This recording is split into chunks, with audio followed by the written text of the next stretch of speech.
central bankers not to take over the country. And that's why people like Andrew Jackson were elected. And that's why people revere people like Thomas Jefferson and others. The takeover's happened, and it's a corporate takeover. Agents of the Bank of England attempted to assassinate President Andrew Jackson on multiple occasions because of his resistance against a private central bank being set up in the United States. And it was something that Abraham Lincoln warned. And this is, by the way, why I believe he was assassinated. This is the Lincoln quote. The money powers prey upon the nation in times of peace and conspire against it in times of adversity. It is more despotic than monarchy, more insolent than autocracy, more selfish than bureaucracy.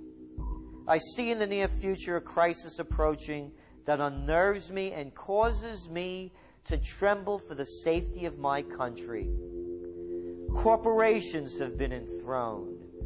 An era of corruption will follow, and the money power of the country will endeavor to prolong its reign by working upon the prejudices of the people until the wealth is aggregated in a few hands and the republic is destroyed. Wall Street has killed Main Street. So I know how unpopular it is to be seen as helping banks right now, especially when everyone is suffering in part from their bad decisions. I promise you, I get it. Up until about the Kennedy assassination and the beginning of the war in Vietnam, the United States is a very powerful engine for world progress. It's the assassinations, the Kennedy assassination, and the others in the 1960s, the beginning of the Vietnam War, and the beginning of the absolute domination of the Wall Street Group over every other interest. Nobody else counts except the Wall Street money masters.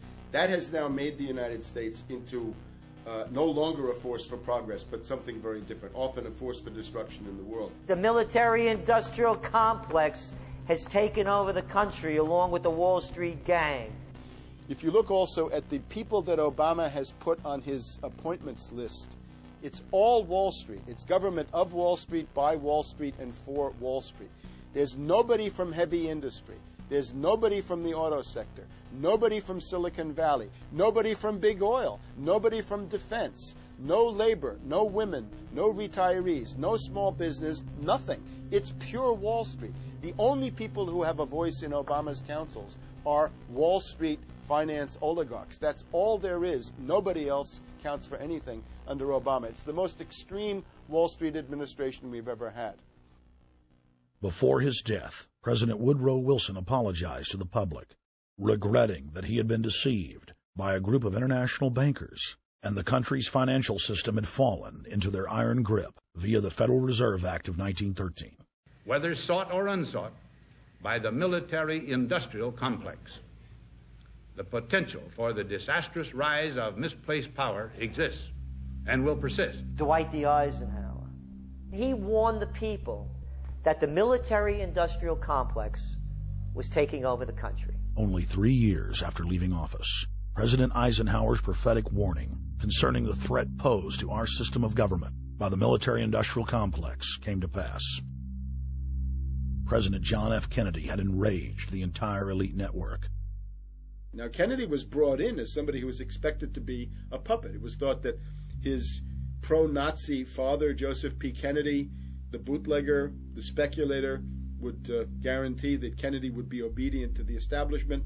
They thought that Kennedy was a sex maniac who could be manipulated through all of this, but it turned out that through his personal suffering, Kennedy had discovered a personal sense of himself which went beyond just being a puppet, and he began to think about things like economic recovery, world peace, having a space program, making deals with the Soviets, cutting the Federal Reserve down to size, and a whole series of other things. Executive Order number 11110, signed by President Kennedy, began the process of abolishing the private Federal Reserve. Kennedy was also pushing for real civil rights reform and had begun the process of pulling the troops out of Vietnam.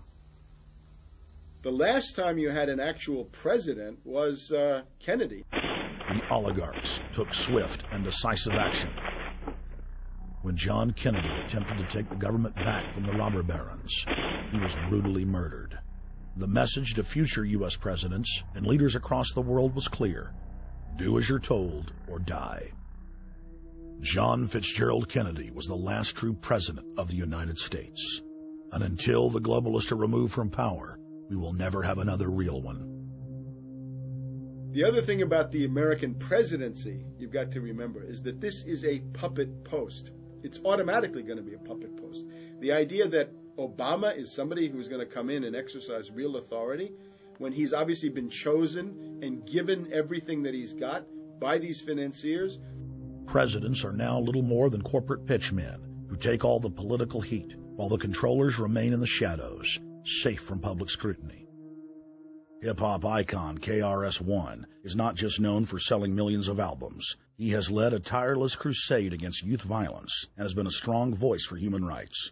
If they controlled it before, what makes you think they're not controlling it now? The country was on a verge of revolution. They threw a black man up. Now we like this. They give him the money, they give him the bundling, they give him vote fraud, they give him the media whores, they give him goons, they even have elected officials making threats to put people in jail if they criticize Obama in public. All of this is the mark of a puppet, and that means that he is a puppet, actually more of a puppet than anybody else, more of a puppet than Mrs. Clinton would have been, even more of a puppet than McCain. He's the maximum puppet that we've had certainly since Jimmy Carter. They put a black face on the New World Order, and now we all happy. KRS ain't buying it. In the real executive power structure, the president serves the military-industrial complex. It's self-owned by the international bankers. If there's a revolution, the population just throws out the prime minister or president. The elite stays in power because the public is never aware of who the real enemy is. In Evian, France in 1991, standing before the Bilderberg Group, the apex of the world government power structure, David Rockefeller defined the New World Order as a system of world government serving the international banking elite.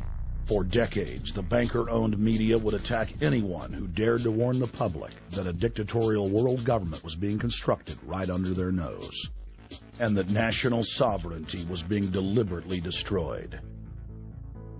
And now, after years of denial, the media and the elite themselves are proudly announcing that not only is world government real, but is the answer to the financial crisis that they carefully engineered. Suddenly, the Wall Street Journal tells us that the North American Union is here, and that getting rid of the dollar for a common currency with Canada and Mexico is good. The Financial Times of London, published by a member of the Bilderberg Group, crowed that a dictatorial world government had been kept in the shadows for our own good, and that it was now time for it to emerge from behind the curtains of national security. White House Chief of Staff Rahm Emanuel stated on record that they can't let this crisis go to waste. You never want a serious crisis to go to waste. And what I mean by that, it's an opportunity to do things that you think you could not do before. And Henry Kissinger, who gave Barack Obama his first job out of college, told national television that the economic collapse was a great opportunity to bring in the New World Order. He went on to say that Barack Obama was the perfect person to sell it to the world. But he can give a new impetus to American foreign policy, partly because the reception of him is so extraordinary around the world. I think his task will be to develop an overall strategy for America in this period when really a new world order can be created. It's a great opportunity. It isn't just a crisis. In June of 2006, our team traveled to Ottawa, Canada, to gather intelligence on the shadow government's agenda for the coming years. I think that's the Queen. Investigative journalist and best-selling author Daniel Estulin had been tracking the Bilderberg Group for more than 16 years. His moles inside Bilderberg informed him that the elite were planning to first run the price of gas up to $150 a barrel, unimaginable in 2006.